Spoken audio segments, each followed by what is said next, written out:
Hi, I'm Nagapraveen of CS Solutions. This is the presentation on revenue recognition. The main emphasis of this presentation is on IAS 18 revenue issued by ISB. The primary issue in accounting for revenue is determining when to recognize revenue. A large percentage of financial reporting frauds in recent times were the result of revenue recognition practices that was prescribed. Also, business practices have continued to grow complex, making a shift from manufacturing to service-based economy. In service sector, the proper timing for revenue recognition is very difficult. Income. The conceptual framework issued by ISB is relevant for us in revenue recognition. According to that framework, income is increase in economic benefits during the accounting period in the form of inflows or enhancement of assets or decrease of liabilities that result in increase in equity other than those relating to contributions from equity participants. So, if there is increase in assets without any corresponding increase in liabilities, that increase will increase equity and that will be treated as income. Or if there is decrease in liabilities without any corresponding decrease in assets, that decrease is treated as income. Income includes revenue and gains. Revenue arises in the ordinary course of business, whereas gains may or may not arise in the ordinary course of business. Revenue includes sales, fees, interest, dividends, royalties and rent. IAS 18 revenue. This video is presented in 6 parts: history of IAS 18, objective of IAS 18, measurement of revenue, sale of goods, provision of services, use of entity assets by others. History of IAS 18. The standard IAS 18 revenue recognition was originally issued in December 1982 by International Accounting Standards Committee. Later, it was revised in December 1993 and renamed as IAS 18 revenue. Again, the standard was revised in 1998 because of amendments made in IAS 39. Objective. The objective of IAS 18 is to prescribe the accounting treatment of revenue arising from sale of goods, provision of services, use of entity assets by others, yielding income in the form of interest, royalties and dividend. For rent, please see the standard on leases. Revenue. Apart from the framework, the standard also defined revenue. Revenue is gross inflow of economic benefits during the period arising in the course of ordinary activities of an entity that will increase equity.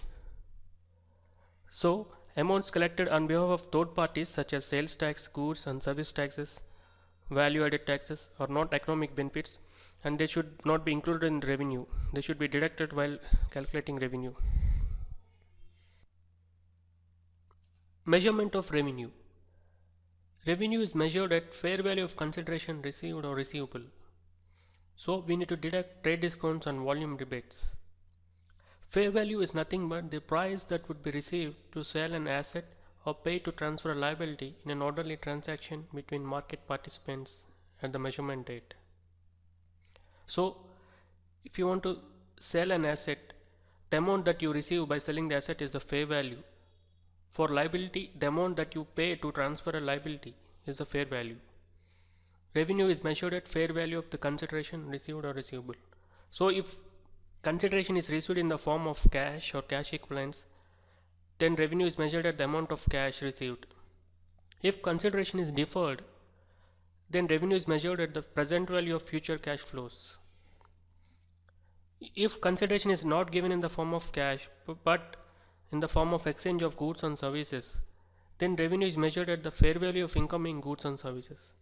If it is not possible to measure the incoming goods and services fair value, then we need to take the fair value of outgoing goods and services.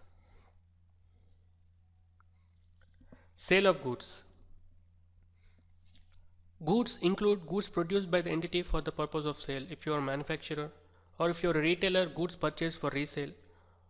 Goods also include land and other property held for resale. Revenue recognition from sale of goods. An entity recognizes revenue from sale of goods only if the 5 conditions are satisfied. The entity has transferred to the buyer the significant risk and rewards of ownership of the goods. The entity retains neither continuing managerial involvement to the degree usually associated with ownership, nor effective control over the goods sold. The amount of revenue can be measured reliably, and it should be probable that economic benefits associated with the transaction will flow to the entity, and the cost incurred or to be incurred in respect of the transaction can be measured reliably. Only if these 5 conditions are satisfied, we should recognize revenue from sale of goods. Out of this, the important point in revenue recognition is transfer of risk and rewards.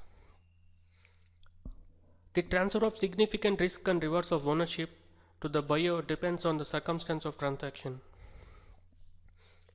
In most retail sales, the transfer of risk and rewards of ownership occurs along with transfer of legal title or passing of possession to the buyer. But the law in different countries may determine the point in time at which an entity transfers significant risk and rewards of ownership. If the entity retains significant risk of ownership or effective control over the goods, the transaction is not a sale and revenue is not recognized. Since the law in different countries may determine the point in time at which the entity transfers risk and rewards, for your easy reference I have given here the important provisions of UK Sale of Goods Act. In section 20 of UK Sale of Goods Act, it talks about transfer of risk and rewards. Risk prima facie passes with property. Property means ownership. So risk passes along with ownership. But where delivery has been delayed through the fault of either buyer or seller, the goods are at the risk of the party in fault. Transfer of property. Section 17 of this act talks about transfer of ownership. Property passes when intended to pass. It means ownership passes to the buyer based on the sale agreement between the buyer and seller. For specific goods that are already put in a deliverable state, then ownership passes to the buyer immediately as soon as the contract of sale is made. If specific goods are to be put in a deliverable state, the ownership passes when they are put in a deliverable state and buyer knows of it. If goods are unascertained, then ownership passes when they are appropriated under the contract either by the buyer or seller. For goods that are on sale on approval or return basis, the property passes to the buyer when he signifies his approval or acceptance to the seller that he is the owner of the goods, or when he does any other act adopting the transaction, for example by selling to a third party, or when he retains the goods without giving notice of rejection on expiration of time given by seller or on the expiration of reasonable time.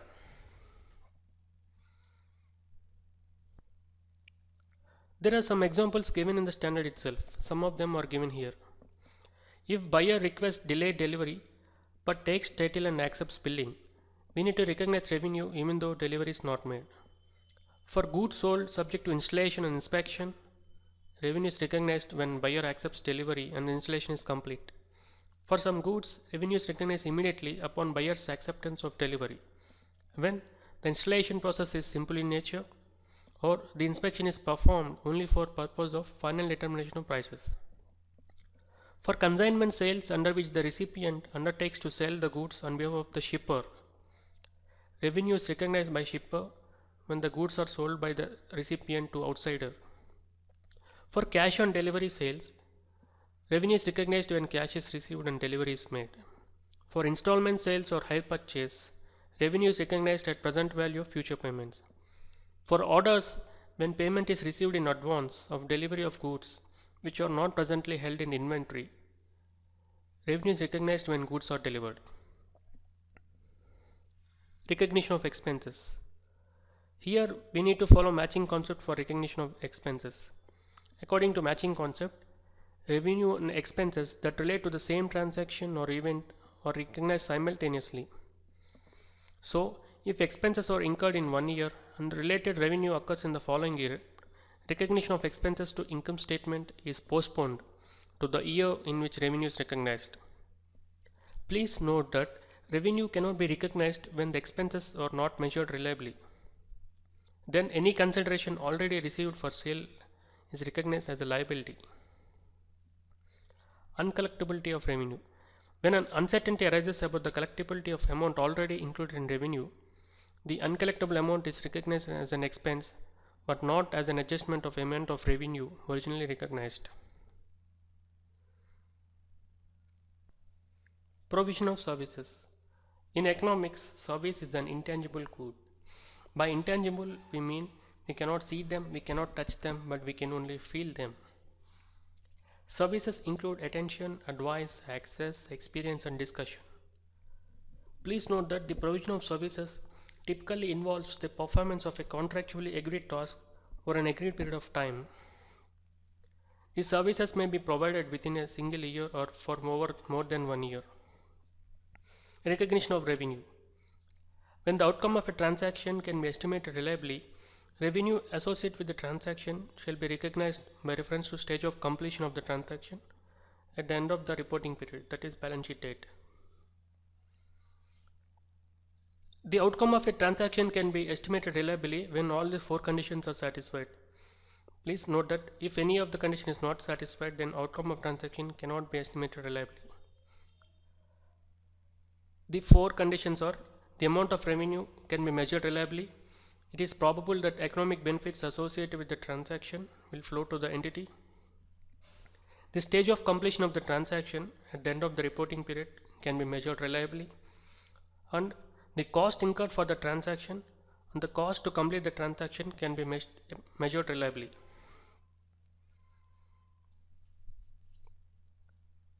Percentage of completion method. The method followed for recognition of revenue by reference to stage of completion of transaction is known as percentage of completion method. Under this method, revenue is recognized in accounting period in which services are rendered. The stage of completion of a transaction may be determined by a variety of methods. For example, by survey of work performed, services performed to date as a percentage of total services to be performed, the proportion that cost incurred to date to the estimated total cost of transaction. I will explain more about these methods in another presentation on construction contracts. Please note that when the outcome of a transaction involving the rendering of services cannot be estimated reliably, revenue shall be recognized only to the extent of expenses recognized that are recoverable. But when it is not probable that the cost incurred will be recovered, revenue is not recognized at all and the cost incurred are recognized as an expense. Some examples are given in the standard itself for revenue recognition from provision of services. Installation fees. By reference to the stage of completion of the installation, we need to recognize revenue. If installation fees is incidental to the sale of a product, revenue should be recognized when the goods are sold. For advertising commissions, revenue is recognized when the related advertisement appears before the public, for example, either in TV, radio, or newspaper. For admission fees, revenue from artistic performance and other events are recognized when the event takes place. For tuition fees, revenue is recognized over the period of instruction. For fees from the development of customized software, revenue is recognized by reference to stage of completion of the development. Use of entity assets by others. Revenue is earned from the use of entity resources by others in the form of interest, royalties, and dividends. For rent, please see the standard on leases. Interest is nothing but the charges that we put on others for use of cash or cash equivalents or for amounts due to the entity. If we give loan to others in the form of cash, then interest is the amount charged for using the cash of the entity. Royalties are the charges for use of long-term assets of the entity, for example patents, trademarks, copyrights, and computer software. If anybody is using our company's intangible assets such as patents, trademarks, copyrights, then royalty is the charge for using those assets. Dividend is nothing but distribution of profits to holders of equity investments in proportion to their holdings of a particular class of capital. Revenue is recognized when it is probable that the economic benefits associated with the transaction will flow to the entity and the amount of revenue can be measured reliably. If this condition is not satisfied, then revenue is not recognized. For interest, revenue is recognized using the effective interest method as set out in IAS 39. Please see the video on IAS 39. For royalties, royalties are recognized as they are earned in accordance with substance of relevant agreement. For dividends, dividends are recognized when the shareholders' right to receive payment is established, that is, when dividend is declared. Disclosure. An entity should disclose the accounting policies adopted for recognition of revenue in the financial statements, including the methods adopted to determine the stage of completion of transaction for provision of services. Also, an entity should disclose the amount of each significant category of revenue recognized during the period in the form of sales, provision of services, or interest, royalties, or dividends.